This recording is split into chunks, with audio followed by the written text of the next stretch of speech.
all the original same.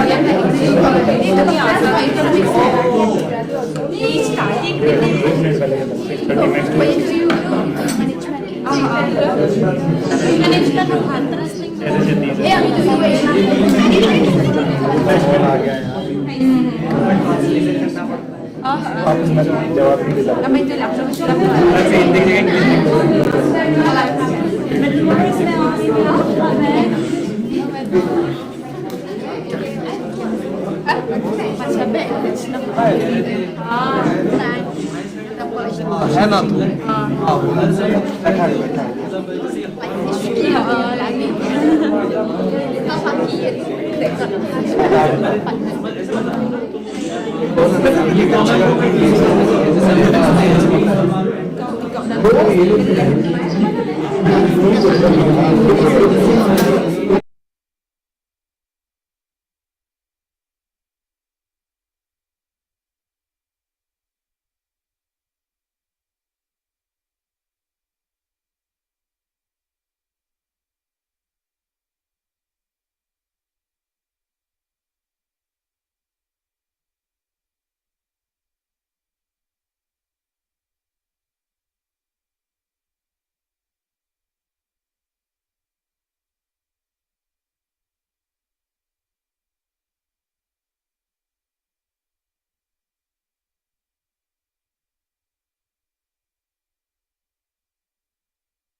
And your tummy is filled? Yes, Feeling hungry? Okay.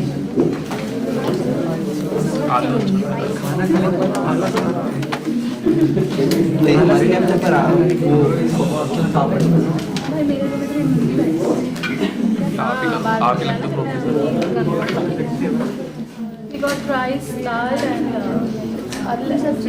potato and beans. Rice, dal and mixed veg.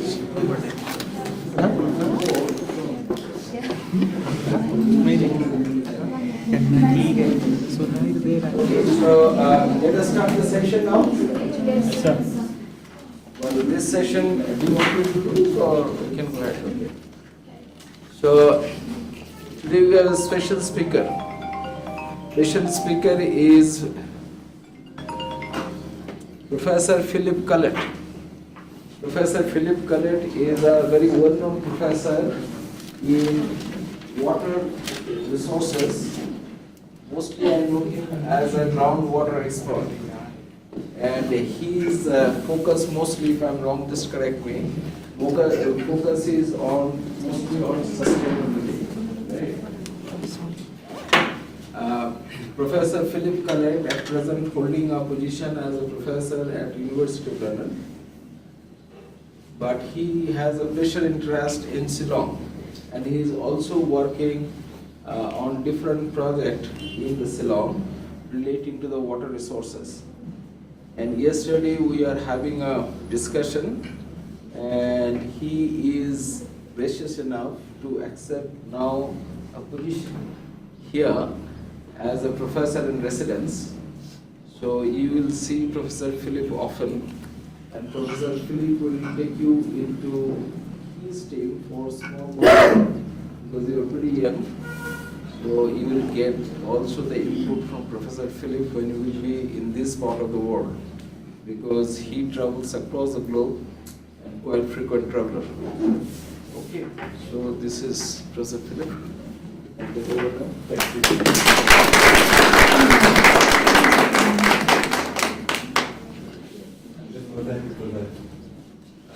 I have some notes, not a presentation, but just some notes, so to stick to my notes.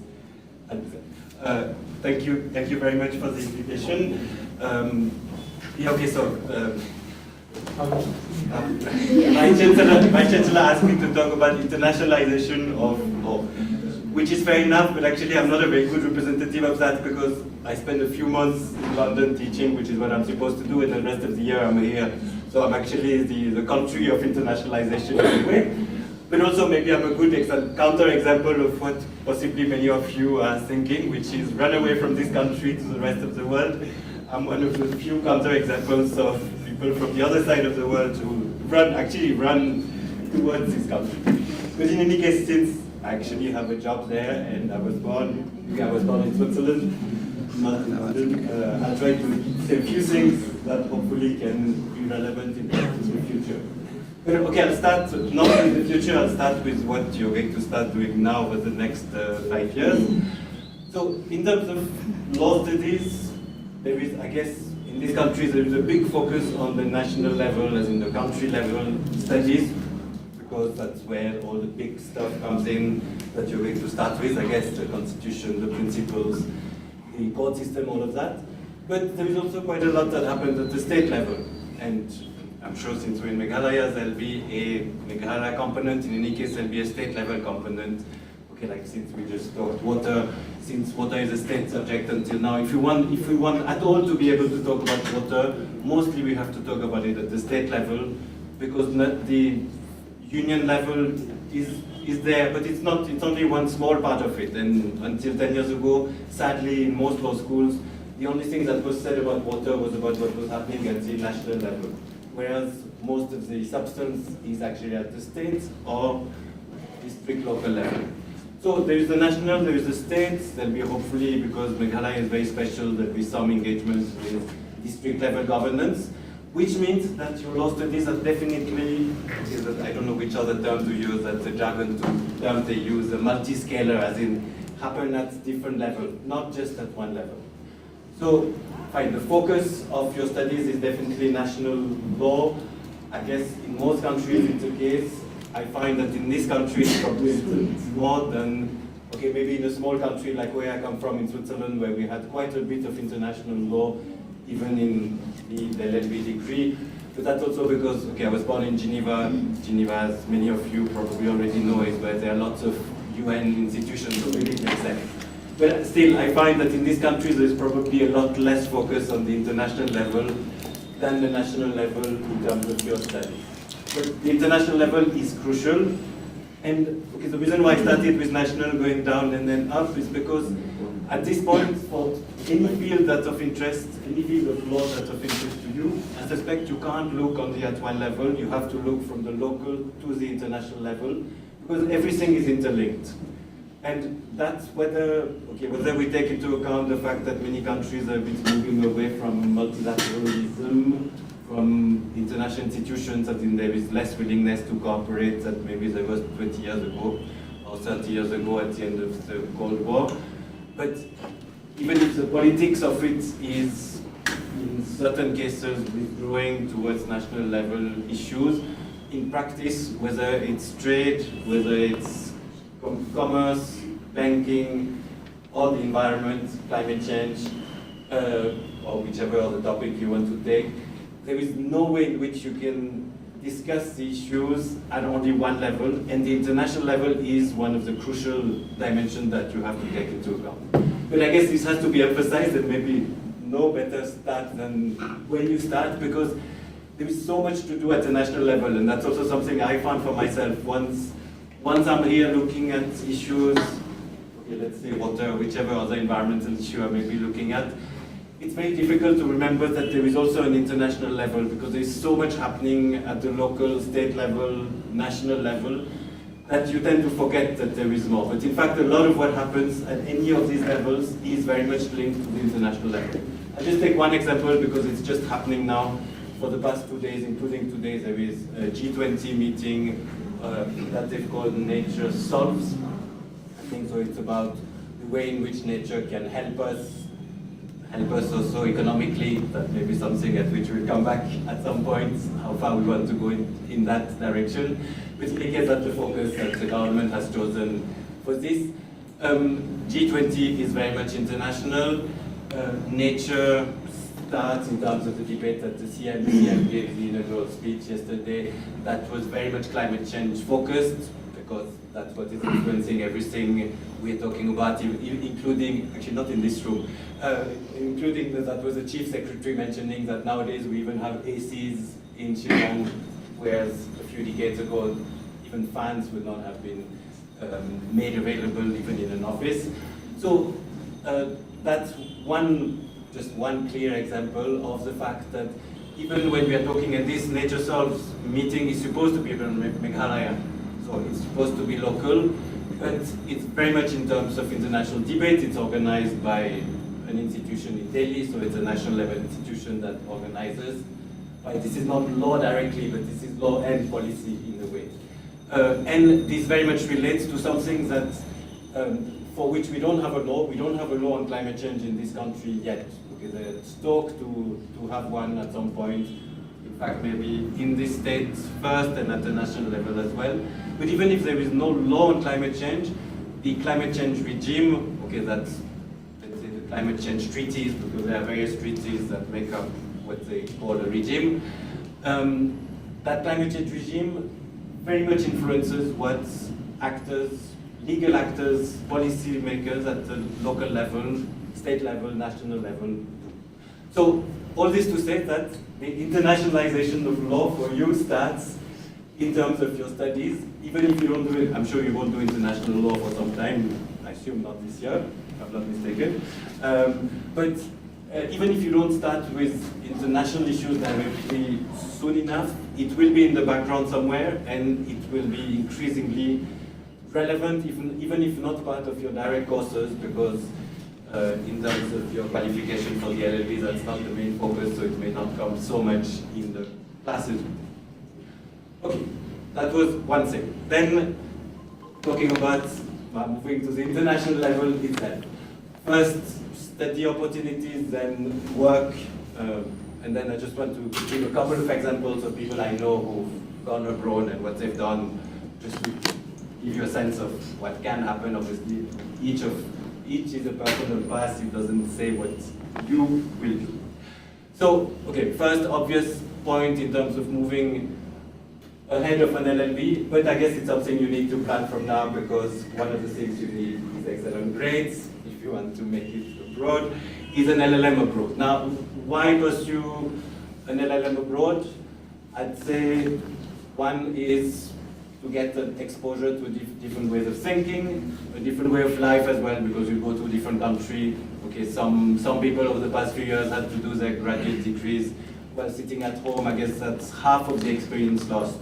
You may still be experienced, you may still be engaged with the thinking, but the fact of living somewhere else is really what makes a big difference. Now, in terms of what you may be doing once you're out, and that's also something that you may want to build into your studies that you're starting now.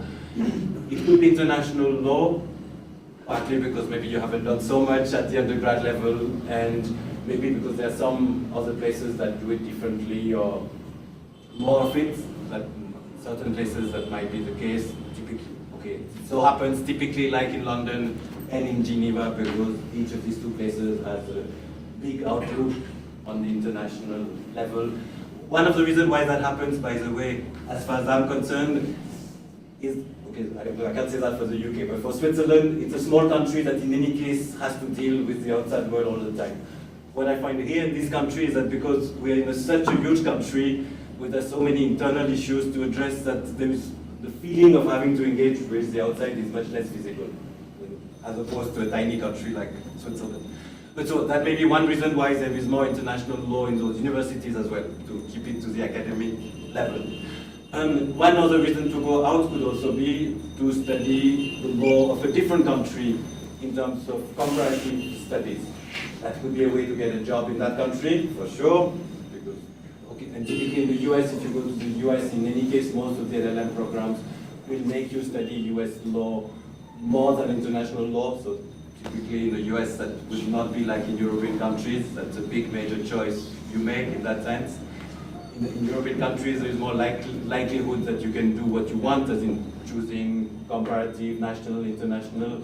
In the US, they'll be more focused on making you understand the basics of US law. But again, that depends on what you're looking for and or where you're looking to reach through a graduate degree abroad. Okay, which countries that could be too, and that also would influence what you're starting to do now. The most obvious, for practical reasons, is English-speaking countries. So fine, that's one reason why US, UK, Australia, and the like attract most people.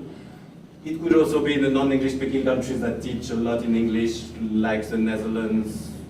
Okay, typically like international law programs in countries like Switzerland, Belgium. Those countries would easily be in English. But I guess it's a different kind of experience. In any case, most of you, all of you, speak various languages. Unlike someone like me who was born in the French-speaking part of Switzerland and I only spoke French until I was taught something else in school. So learning another language, as in going to a country where teaching will be in a different language, will definitely give you a different kind of edge, at least in that specific country. But let's say if it's a Spanish-speaking country, it'll be a lot of countries. If it's German, it may be more European-focused, because it'll be a large country.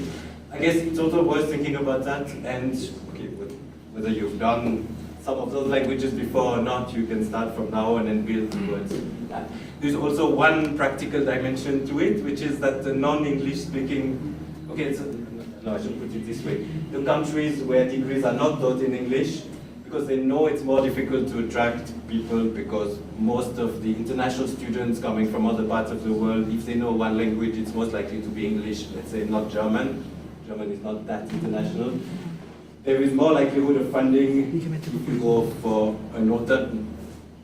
I should also not say that, for a different country, not alternative, but for a non-English teaching country. So that's one thing that you may also want to consider, because typically, I can most easily speak about the UK for that. In the UK, at graduate level, which is LLM level, there are very few scholarships and competition is intense. Okay, if you don't need scholarship, that's fine, but given the amount of money they're trying to extract from you, I guess the scholarship is probably a good idea.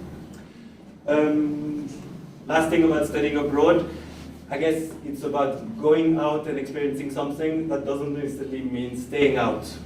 It could be going out and coming back, as many people do, but it's also in terms of how you think about your life. So if you know that you're just going out to get an experience and come back, you'll probably be thinking about the degree you're doing or the studies you're doing differently than if you think you're going to go and never come back. So that's also something to think about. I know all of this is very easily said and not easily implemented, and especially because it's a long-term thinking, but since I have to say something, I'm trying to say a few things.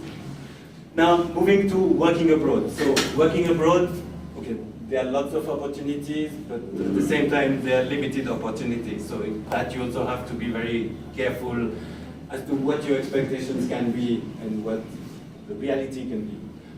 So outside, there are lots of law firms that will recruit Indian-trained lawyers, but it'll be mostly the relatively few law firms that work with India, that have business with India. Let's say typically coming directly from an LLB.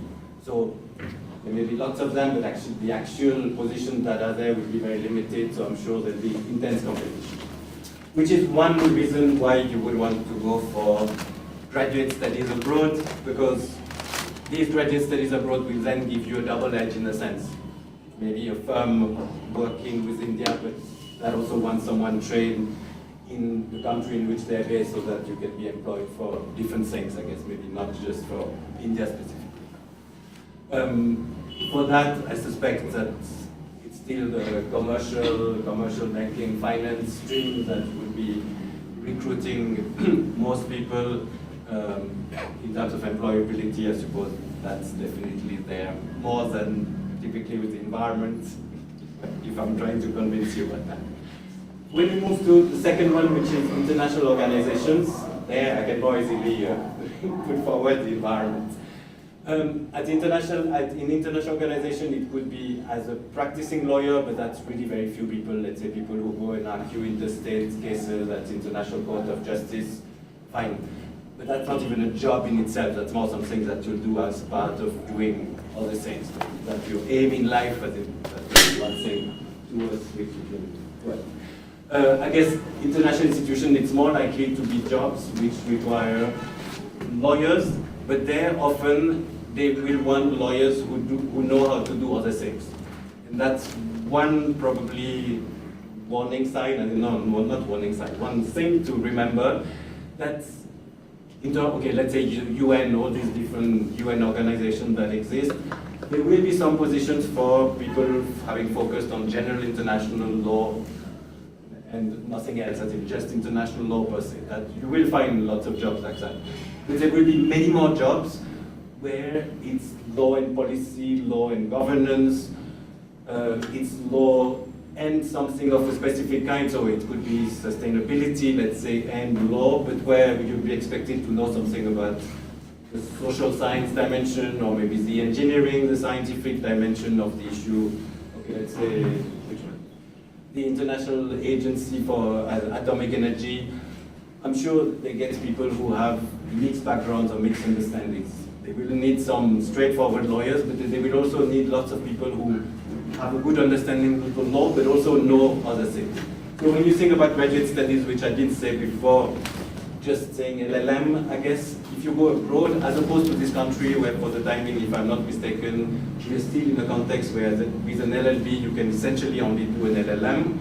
If you go abroad, there are a number of places, particularly the UK, for that matter, from the countries I know, I think the UK is among the most open, where you can switch to something else. So you can have an LLB, then you have an, whatever, let's say an MSc in geography, and which gives you a mixed background, which in terms of, for instance, international organizations, would be something very helpful. Okay, I'm not saying it's helpful for everything, I feel. If your aim in life is to work in a law firm or to practice law, obviously that's not a plus, but if it's to work in the different kind of spaces, like international institutions, that would. Then, okay, as another option, an additional option, there would be all sorts of consultancies, international NGOs, okay, working either internationally or nationally. I think that would be like in India, but international institutions, typically, or certain things like the ORF, and sometimes you get used, no, many times you get used to acronyms and you forget the full name. The ORF, Observer Research Foundation, okay, I found it, which is organizing that meeting, the G20 meeting we are having yesterday and today in this city. That's typically, it's a national level organization, but very much working in tune, in line, aligned with international institution and international funding. So that could be based, let's say in this case in Delhi, that could be based in any other country where you get the same kind of opportunities. For this as well, I suspect that there is an increasing number of law graduates who are recruited, but probably law graduates with something else to offer, not just law. Which, fine, in your case you'll have a BA, LLB, so in any case you'll have already something else, but since we're talking about probably the next level, because at that next level it's probably good, if you are at all interested in those kind of opportunities, to think about moving to an additional level. Okay, last thing about one after postgraduate or degrees, there's also PhD. Actually, there's a surprising number of people, surprising for me, who after an MA or LLM or MSc go on for PhD, which typically, if you're interested particularly in international institution or international policy making, I guess the need for the PhD will be relatively felt soon enough because of the glass ceilings that will stop your progression over time. Okay, I'll just spend another 2 minutes on a couple of cases I've known. So I won't take names in the case. These are not people you know necessarily, particularly, though I'm sure they might be found on the somewhere. So one who started from NLU Bangalore, but that'd be the same as you. It's just now there are NLUs all over the place. At that point, there was only Bangalore. Who came to SOAS for an LLM, fine, straightforward in a certain sense. She did quite a lot of environment, so then she became interested in environment generally. I think she did quite a lot of environmental law. Then she became interested in other aspects of the environment, so she went to LSE to do a degree in environmental policy and society, I think it was called, or something like that, but the more the social science dimension. LSE being the London School of Economics, also in London. Then came back to this country to work partly with the government, partly with an NGO, partly teaching, partly starting to teach a lot of different things. Came back to do a PhD at SOAS, and then now is teaching in the UK. So back and forth, and then maybe now at least for sometimes out. Another case is actually because I'm thinking about people who had some trajectory. So they're people I've known for a long time. They tend to have come from Bangalore. Again, because at that point that was the main that was the only national law school and the one from which people were able to go abroad. So that's again very important because now there is more competition, more NLUs that may be understood as being the best law granting degrees in the country, but still there are lots of you, so you have to have good grades. That's a warning from the start. So another one who left from Bangalore to go to South Africa, essentially to discover a new country, ended up founding an NGO over there on justice generally, so a kind of law center for access to justice with people that he had met in South Africa. Then came back to build on the same thing here, so bringing, as in kind of building the antenna, the business if you want, it could be in terms of business. I'm taking examples that are more environment related because that's what I know directly, but it could be the same with the business. Coming back here to build it up, and then eventually went for PhD to Oxford and ended up this one in San Francisco. owner, heading a foundation that has nothing to do with the environment. So that also is, you move from general to specific to business, and now to, okay, maybe to put it generally, philanthropy in another country. Last example, also Bangalore, even much earlier, 1990s, I think it passed out in the 1990s, set up a access to justice center in Bangalore, ran it for a number of years, then moved to Delhi to teach and research, and start policy work, so with the government, then went to Mumbai to teach for another number of years, came to do a PhD to SOAS much later, so that's also one thing, just to consider PhD can happen at lots of different points in time, as opposed to an LLM where I guess you want to do it relatively soon after your LLB, otherwise you get sucked into professional life. And then in this case, that last case, is someone who immediately after PhD came back and started being a professor here in this country. So just to give examples of both people who go abroad, come back and go and just stay, and people who go and come back. So I guess there are lots of different things that can happen. I think I leave it at that, but I'm happy to answer any questions or what. Yeah, go ahead. At this stage. If not today, it can be again, as the Vice Chancellor mentioned, since I spent quite a lot of time here, I guess you'll get to see me again. So it can always be long-term questions that come later. You can have one or two questions if you have anything coming in mind. Okay, it seems they don't have a question at present. Then you think a lot about your.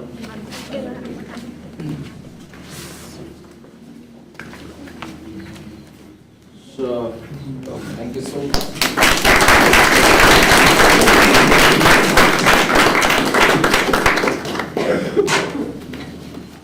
So now, may I request, we did a bit of a change in the plan, and what we thought that we are only speaking, right? We are not listening from you. So you also need to speak, right?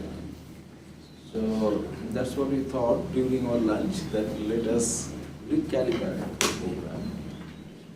And I will now request Professor Deepa to come in. And after she speaks, there is a few sessions combined with Mani and colleagues, right? So here we change it, right? So let her speak, then I will talk about the program. Like Professor Philip Connect told you that, we could have a combinations, right? If you want to go into international bodies. And which we have taken care while we are developing the program here. So I will talk more on this particular issue, how these programs are interdisciplinary and transdisciplinary, which Professor Misra was talking in the morning. And then I will also spend some time reading on the library resources, okay, with Ankita. And last, there will be a lecture from Vice Chancellor and WBA, National Law University of Juridical Sciences. BC. Okay. So may I request Professor Dubey? And let me introduce her. I think all of you have seen her from the day one.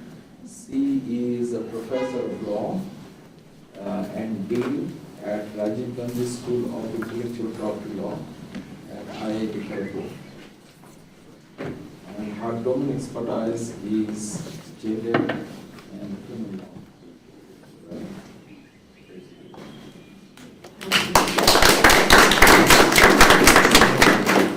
So very good afternoon to you. So how is your day going on? Must be quite hectic from the morning, right? Yes. Whole day sitting and listening to different people is the toughest of jobs that you can do. But your coming days would be tougher, if I am not wrong, both as a law student and a law teacher, right? Okay, so I would not take much time, maybe 20 to 25 minutes. And my part of the job is a little unpleasant. And why good for me is because I am a professor of criminal law. So you deal with all unpleasant things. And therefore, I am here to talk about the code of conduct. A mention which was made by the Chief Justice yesterday, if you remember, during his speech, and to speak about, to impress upon you with regard to DEI, diversity, equity and inclusion, right?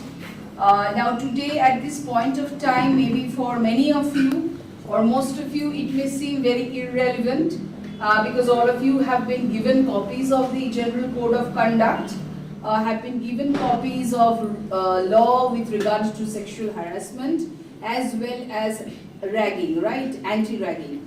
So you already have copies of that. Some may have thrown it away as well already. Some may have kept it. And at this point, as I say, it will seem very irrelevant. Oh, how does it matter? You know, I'm not into drugs and, you know, I generally don't do this. But believe me, over a period of time that I've seen as, you know, as a teacher, I have seen many students get into it, some as victims and some as perpetrators. And the turn of events are very unfortunate, you know. Even, you know, that I'm coming from IIT, we have a whole sort of, it's not IIT, it's across institutes all over the globe as well as India, where untoward incidents happen. You may not be very aware, you may not do it deliberately. The first thing that students come and say, madam, it was not intentional. But as your criminal law teacher will teach you when you come, or those who have come for LLM who have already done criminal law, is your intention is taken from your act, right? So if your act indicates something, we take it on the face of it that it was intentional. But you know, children, they have a different understanding, ma'am, it was not intentional. And then you have parents coming in, family members coming in, galti ho gaya, maaf kar dijiye, because as why I'm saying is you must have got the message from your chancellor yesterday that if anything happens, the institute maintains a no tolerance policy. You are in it, out of the university, that's all, right? So please be very careful about all these things, and that's why I said all this is not necessarily that any such untoward or unwelcome incident will happen, but that you should always be aware of certain things, you should always be careful, and you should not tread that line. You know, it's just that criminality and non-criminality, what I say as a criminal law teacher, is a thin line, right? All of us are same. There's nothing special if I say somebody is a criminal or he is a wrongdoer. There's nothing wrong with the person, but it's a thin line that the person has crossed, and then the person finds himself or herself unnecessarily, you know, caught in the entire system. So that's why, as a student or all throughout your years in, you know, NLU Meghalaya, please be very careful about all of these things. Now, first to start with, obviously, as you can understand, you are, you know, people here from all across the country, and over a period of time, I understand you will also have students from around the world, right? So it's not only in India but also abroad, and as you must have been talking amongst yourselves. So you have come from different backgrounds, different economic statuses, social backgrounds. What is very important, or what is important to foster, is an inclusive and welcoming environment for all these students, where diversity, equity and inclusion is practiced each moment, and that is what the university firmly stands by, right? Anyone with a different orientation, ethnicity, identity, language, religion, status, whatever may be the difference, please be in a state of harmony, in a state of acceptance, right? Everybody need not fall in line. You are one individual. Please respect another one as he, she is, right? So even if somebody has a different sexual identity, a different orientation, speaks a different language, is from another part of the country, right? Try to respect each one. Try to learn from each one. That is very, very important. That is what, when you come together in an environment such as the university or college, that is one thing, that exposure helps you to grow. That part of growing is, it's not me and my family only. There is much more to know from people who are all around me, right? So somebody who maybe has come from Tamil Nadu, I have something to learn from him or her. Somebody who has come from Nagaland, I have something to learn. Somebody who is from Kashmir, there is something to learn. So take the good of all of it and try to please, accept, serve something which you do not agree to, right? Because we may have, in the way of our nurturing, the process of growing up, there are certain things we may not like. Just an example, because on the first day, it happens everywhere, that you take veg, right? So you have because you have only seen people all around you taking veg, because that's your own family, right? Now that is, it's fine, you retain what is yours, right? But you also be open, not that if somebody is taking non-veg, you have a general feeling of, oh, the person is non-veg, and there may be many other things which come along with it, right? So please come out of that, and it's very, very important that in the process, do not develop any sort of, biased approach, right? Develop any sort of stereotypes in your mind. So that person is from that place and people from that place are like that.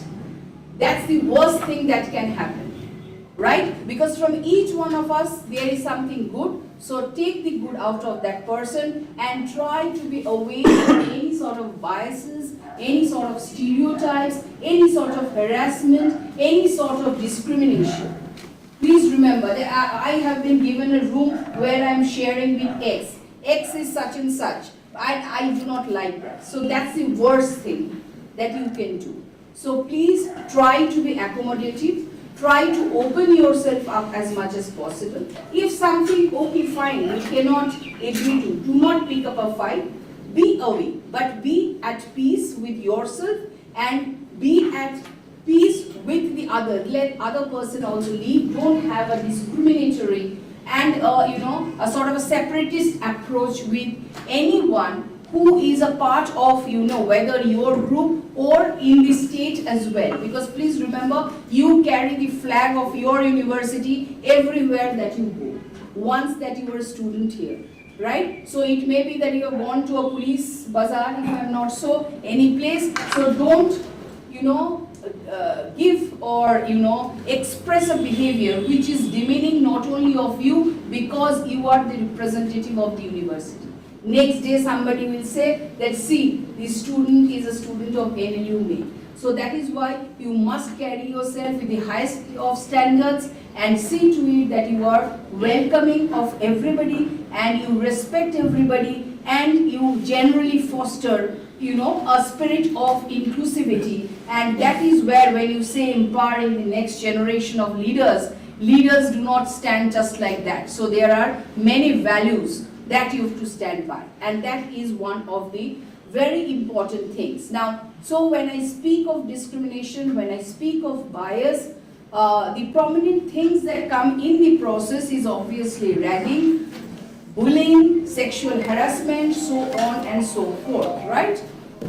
Now, ragging, obviously ragging somewhere gets into the whole picture of a senior-junior relationship, and that is where, Justice Banerjee said yesterday that you are the first group, so you do not have really juniors. till the time you have to wait for the next year when you have your juniors coming in. But you should wait for with all the good reasons, not the bad one. But please remember, ragging has a very wide terminology as it has been defined whether under the UGC regulations or under the AICTE or as expressed by the Supreme Court. So it's not something very small, right? Any act, now that conduct, any conduct, now that please remember not only refers to a physical act, anything spoken or even not spoken, a gesture made, right? Even that can bring in, so long as it creates a sense of intimidation, a sense of annoyance, a sense of disgust, right? A feeling that you are teasing the other person. So long as that is there, that is enough ragging. I have come across situations as the member of certain committees or chairperson of certain committees, etc. I have come across situations that I have not done anything, madam. I just said, even you're saying, please remember, that must be respectful of another. That is very important. No one says that you need to do something, right? What we say is, you will learn very soon, act includes omission as well, and it may not be a positive action being taken. Even gestures, words uttered, anything comes within the terminology, right? So you call somebody rudely, hey, come here. That can also be termed as ragging, right? What is even for sexual harassment for that matter, if you see, the crux is unwelcome. I do not like it, right? That is enough for the purpose. I do not like it. It's unwelcome on my part. When you know, or you should know, that it is unwelcome, that is the restriction, or that is the line for you. Do not cross that line. If you understand that you refer to me like, hey, come here, I do not like that, you should know that you should not refer to me in that manner, right? Stop it, because you do not have any right to tread into another's, boundaries, okay? Because there is no question of showing who is superior, who is, more prominent, dominant, dada in a particular situation. No, there is no such thing like that. So respect everybody, respect their lines as well, lines of privacy, lines of, where they feel it's an intrusion, respect that. So what I mean to say is, you need not positively do something. Even causing a mere annoyance, a mere intimidating atmosphere for somebody can come within the definition of ragging, and it's not only a senior-junior relationship only, or it can be generally students for that matter. So you are in one batch, you identify somebody, and then you constantly, which is also the nature of bullying, you constantly try to, create a sense of fear, a sense of repression, a sense of inferiority in that person. Please remember, you are doing nothing else but bullying, for which there can be very, very strict action taken against you, right? So try to remain away from all such activities, because what is very important is everyone is a student here by his own right and requires the right physical and mental, freedom, that, that happiness, that well-being, that feeling of safety, the feeling of security to develop oneself. So if you try to suppress me, if you try to intimidate me by your behavior, by your actions, by maybe trying to isolate me, it creates a serious trauma for me, which deprives me of my ability to perform, which deprives me of my ability to outshine, right? So please be sympathetic, please be compassionate, and treat each other as being equal beings, right? Nobody is superior, nobody is inferior. Now when we come to, so that is ragging, and that is also, and also remember, when we are speaking of this bullying, etc., it can also take as what you know as cyber bullying, right? Sending lot of text messages to somebody, sending vulgar messages, sending lot of pictures, vulgar pictures, constantly calling, 100 calls within, an hour. So these can be, or hacking into one's system, these can be multifarious ways which all come within the definition of law. And let me tell you one more thing, which if you have seen the Supreme Court decision with regard to ragging, the moment there is a case of ragging, allegedly, there is a FIR to be lodged in the nearest police station. So don't think you can get away by telling your professor, please थोड़ा दबा दीजिए, इसको report नहीं कीजिए. It doesn't happen like that. FIR is a first information report, and that is the starting of a criminal case. A criminal case means, at least I can say, half your life is gone into that only, right?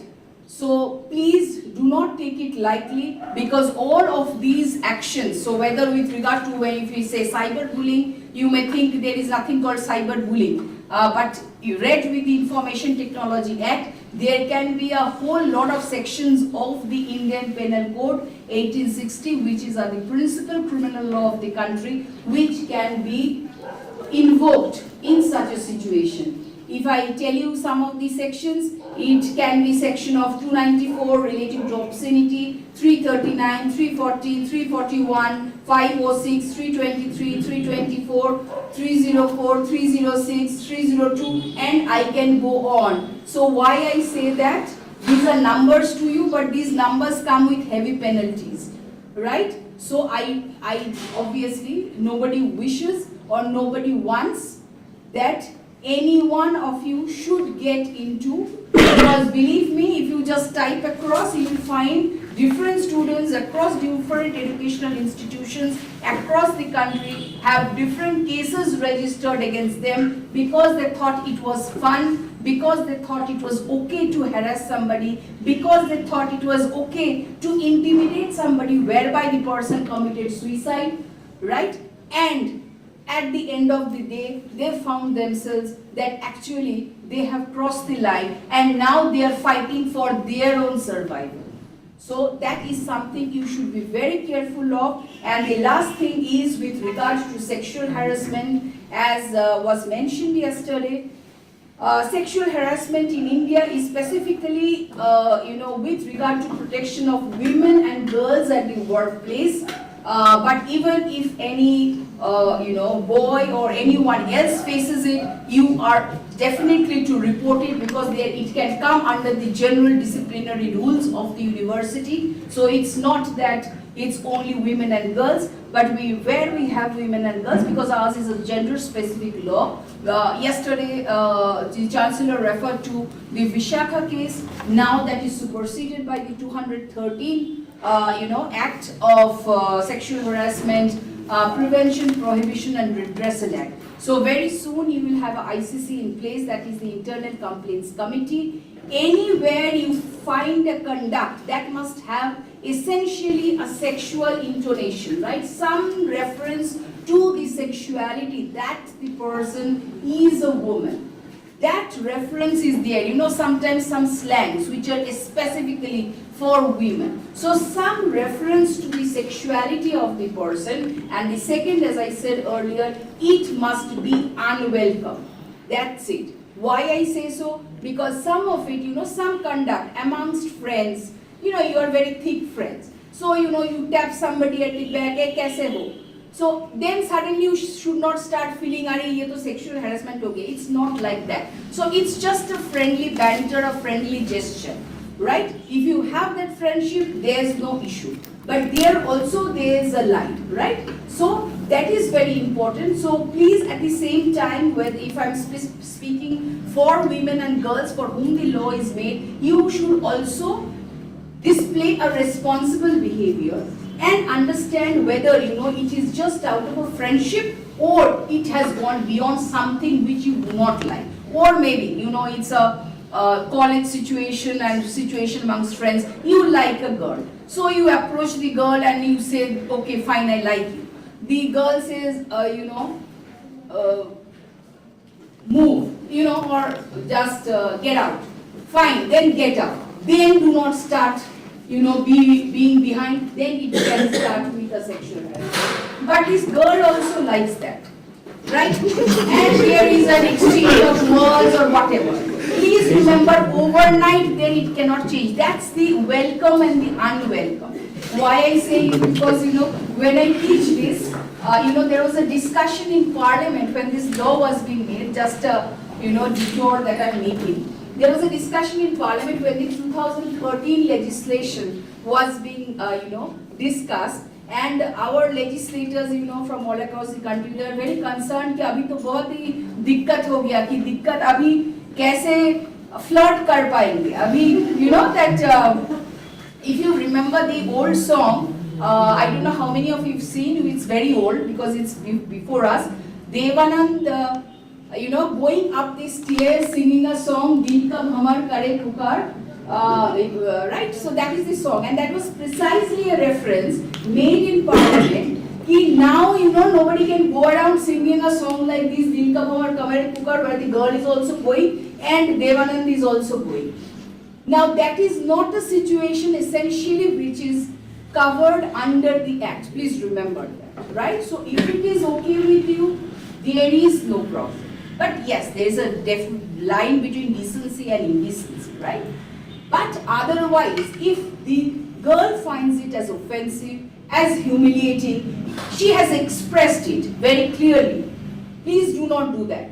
Please respect that. So it can be physical advances, it can be, showing off, pictures or jokes to a person where there are certain sexist remarks which are made. It can be certain sexual favors, etc. Or it can be any other unwelcome verbal or non-verbal or physical conduct, right? So it's a very wide definition. So that is something, please remember, all of you are friends. So it's not a question of somebody being a woman, somebody being a man, it's nothing like that, you are just friends. So develop a healthy spirit, develop a spirit where, there's an exchange of, intellectual ideas, you enjoy together without any feeling of, any lines which, draw across yourself whereby you try to start segregating or looking at each other differently, right? So once you maintain that, I think that itself would be enough for the purpose, and I don't think any one of you would be, find yourself in any difficulty. But anyone who finds himself in some situation, take it from me, please do not live with that, right? Whichever is your authority notified, or it's a very small institution, you can walk up to any of your teachers, you can discuss with your FAs, your faculty advisors, as they would be announced. Speak out, very important, do not stand against any nuisance or any nonsense which is heaped at you. It's very important to speak up because if you do not speak up today, tomorrow it will be a larger problem for the university. And never think of yourself that the problem is with me, because victims tend to blame themselves. Never do that. There is no problem with anyone. If you have felt somewhere something is wrong, go and talk. Speaking is the first thing, and if you think, yes, there is something you feel which was not right, which has happened, immediately report it to your Vice Chancellor or any other authority, and see to it that the matter comes to its logical end. Okay? So with that, best wishes from my side to all of you, and I hope in the coming days you have a wonderful time with each other and with with your teachers, and obviously more to learn about each other, but please always have these things in mind. Okay? So thank you so much.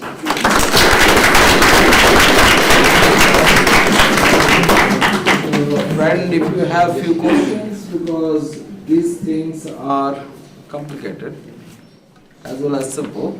So, if you have any questions, you can ask, madam. No? Okay.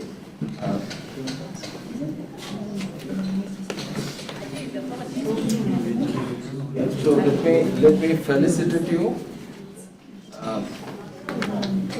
This is a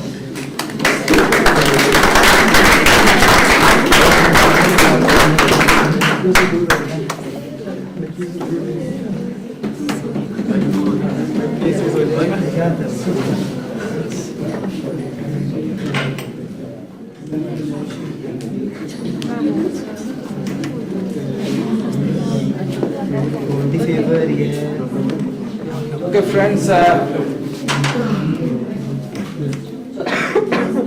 Now let us do a bit of a ice breaking. Change ourselves.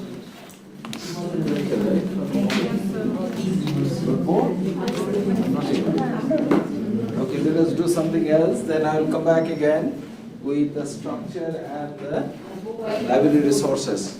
So, Prika, can you take over now? Maybe you can take a couple of you along with All of us are doing it. So we've been talking for a very long time, and I'm sure your heads are just hurting. So we'll give you some time to interact with us. Actually, we don't even know. I mean, I don't think all of us know everybody's names. So just maybe a small introduction. You can tell your name. You can tell where you're from. You can also share maybe if you found something nice enough, what has been your best moment in the university until now, which you've really enjoyed. And also we are very open to feedback also. If you are really disliking something, just let us know. If we can improve on something, I think that would be very welcome. Okay, tell me first thing. Why did you choose this course? Very important. Can anyone tell me? Why did you choose this course? Yes, can you tell me? Appealing. Which course you have choose? BA BA, right? But I like. It's fine. But I really, I was quite interested in the fact that we could study courses different courses. you have to be louder, otherwise other Yes, people a bit cannot louder hear. so that everyone can hear. I was initially confused about which course to choose actually because I had science in my 11th, but So you want to use the mic because your voice is Yeah, please come.